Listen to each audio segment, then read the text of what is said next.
중요 정보입니다. 정부가 예금 전액에 대해 압류가 금지되는 생계비 통장을 곧 출시합니다. 은행에서 1인당 1개만 만들 수 있는데요.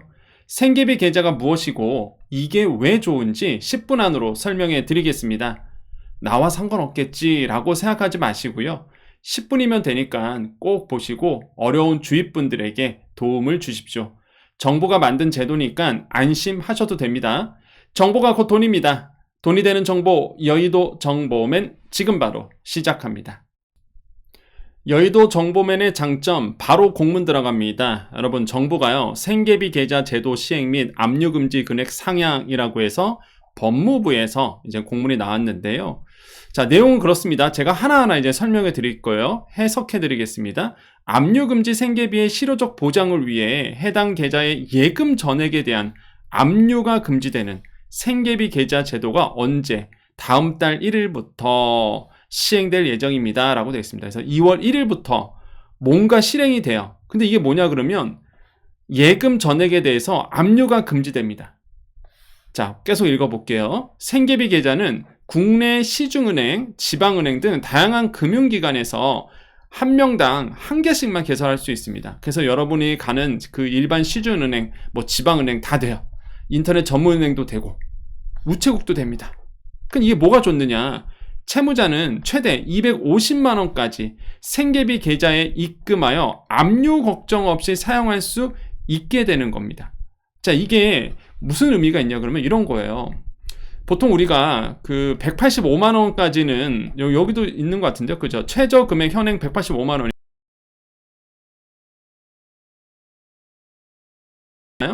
되죠. 그런데 내가 그거를 신청하려고 하면 법원 가갖고 이거에 대해서 압류 금지 주세요라고 이게 절차를 밟아야 됩니다. 그거 얼마나 귀찮아요. 힘들고. 일단은 압류가 된 상태에서 빼지도 못하고. 그런데 이 제도는요. 이 생계비 통장, 이 생계비 계좌는 아예 처음부터 그냥 이 계좌에 250만 원까지는 아예 처음부터 그냥 보장을 받는 거예요. 내가 법원 가갖고 이거에 대해서 보장해 주세요. 이거 압류하지 말아주세요. 신청할 필요 없이 이 계좌에 들어간 250만 원은 무조건 그 어떠한 요건이 있어도 무조건 지켜주는 겁니다. 압류 걱정이 없어요. 자동으로. 이게 핵심입니다. 자, 다만 반복적인 입출금 과정에서 실제로 보호되는 금액이 과도지지 않도록 1개월간 누적 입금액도 250만 원으로 제한한다. 이렇게 되어 있고요. 자, 여기도 나옵니다. 이거 되게 중요해요. 아울러가 되게 중요합니다. 아울러 생계비 계좌의 예금액과 압류가 금지되는 1개월간 생계비에 해당하는 현금을 합산해도 250만 원을 넘지 않으면 일반 계좌의 예금 중에서 나머지 금액만큼 압류로부터 보호받을 수 있습니다. 이렇게 되는데 이게 약간 이해하기 어렵죠. 예를 들어서 내가 이 계좌를 만들었어요. 일단 이 생계비 계좌, 생계비 통장을 만들었습니다. 그러면 내가 거기에 대해 200만 원을 넣는 거예요. 그 다음에 일반 계좌에 그래서 100만 원이 있는 거예요. 그럼 나는 250까지는 보장을 받는 거잖아요. 압류가 금지되잖아요. 그거 생계비 은행에서 200만 원, 일반 통장에서 50만 원 보장을 받는 겁니다. 나머지 50만 원은 압류가 되겠죠. 하지만 일반 통장에 있는 이 50만 원도 뭐예요? 압류로부터 보호받는 거예요. 내가 생계비 계좌가 있어야만 됩니다. 그렇기 때문에. 이해되시죠?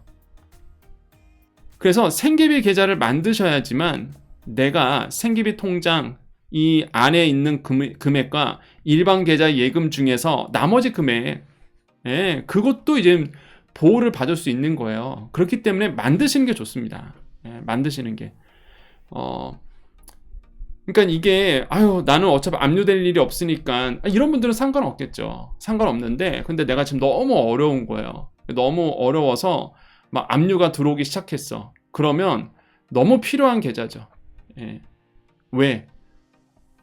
압류당하면요 가장 큰 문제가 실제 이런 겁니다. 통신비, 그 다음에 자동이체 빠져나갈 거, 이게 지켜줘야 돼요. 이게 지켜줘야 되는데 무조건 압류당하니까 그냥 다 뭐가 돼요? 신용불량가 되는 거야. 다.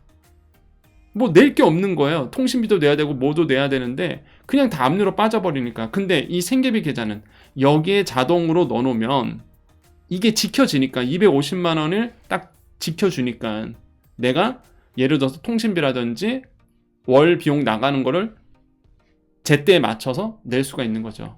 그러니까 이런 것도 되게 좋습니다. 그래서 저는 정부가 이거 잘 만들었다고 봅니다. 어려우신 분들을 위해서 이 생계비 계좌, 생계비 통장 만드는 거, 이거는 정말 잘 나온 제도라고 보여지고요. 언제부터? 2월 1일부터 누구나 신청할 수 있습니다. 이거는 뭐 어려우신 분들만 신청하는 게 아니에요. 내가 막 지금 어려워서 압류 들어올 것 같아, 이런 분만 신청한 게 아니라 은행 가서, 시중은행 가서 누구나 만들 수 있습니다. 그 이상 넣어놔도 돼요. 250만 원 이상 넣어놔도 돼요. 이해되셨죠? 그게 그렇다고 해서 뭐 문제될 거 아무것도 없으니까 일반 통장이랑 똑같습니다. 그래서 저는 나쁘지 않다. 일반 분들도 만드셔도. 그리고 만약에 또 압류가 들어오신 분들, 좀 어려우신 분들은 당장 만드셔야 되는 것 중에 하나가 바로 이 생계비 계좌라는 거죠. 자동으로 보장이 되니까. 자동으로 250만 원까지는. 자, 여기도 또 나오네요. 또한 변화된 경제 상황에 맞게 급여 채권 중 압류 금지 최저 금액도 현행 185만 원에서 250만 원으로 상향됩니다. 야, 급여 채권이 뭐예요? 월급뿐만 아니라 내가 소득, 우리 소상공인 자영업자분들 소득 있잖아요. 이런 걸 다 급여 채권이라 얘기합니다. 내가 뭔가 급여를 받는 거예요. 소득을 받는 거예요. 누구로부터?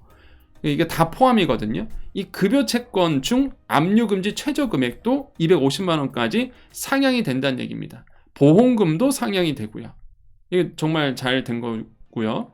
자, 이번 개정으로 채무자와 그 가족의 기본적인 생계를 보다 두텁게 보장함으로써 소상공인, 청년 등 취약계층의 새 출발과 경제적 재기를 지원하고 민생 회복을 도움할 수 있기를 기대합니다. 라고 나오고 있습니다. 그래서 저는요, 맞는 얘기 같아요. 소상공인 어려우신 분들 많거든요. 이런 분들의 재기를 위해서, 새 출발과 경제적 재기를 위해서 최소한이라도 이제 살아갈 수 있는 이 기본적인 생계를 두텁게 보장하기 위해서 이제 정부가 만든 제도니까 여러분 2월 1일입니다. 시중은행 가셔서 하나쯤, 어차피 1인당 한 개밖에 못 만드니까 개설하셔갖고요. 요거 잘 활용해 주시면 도움이 될 것 같습니다. 아시겠죠? 이게 뭐라고요? 생계비 계좌, 생계비 통장, 이렇게 이해하시면 되겠습니다. 자, 오늘 정보 여기까지입니다. 자, 우리 여정 가족님들 남아 계십시오. 우리 여정 가족님들 인사드리고 마무리 짓겠습니다. 오늘 이제 소상공인 연합회에서 하나의 자료를 내놨습니다. 많은 소상공인 분들이 작년에요. 월 200도 못 벌었다. 이런 얘기가 이제 통계로 나왔었거든요. 그러니까 정말 많은 소상공인 분들이요. 한 달에 200을 못 받는 분들이, 그러니까 200도 안 되는 소득으로 살아가시는 분들이 굉장히 많다라는 조사 결과가 나왔습니다. 아마 많은 분들이 지금 공감하실 것 같은데요. 그렇기 때문에 이 소상공인 자영업자, 특허 프리랜서 분들에 대한 정부의 지원이 필요하다라는 거 다시 한번 좀 강조를 해드립니다.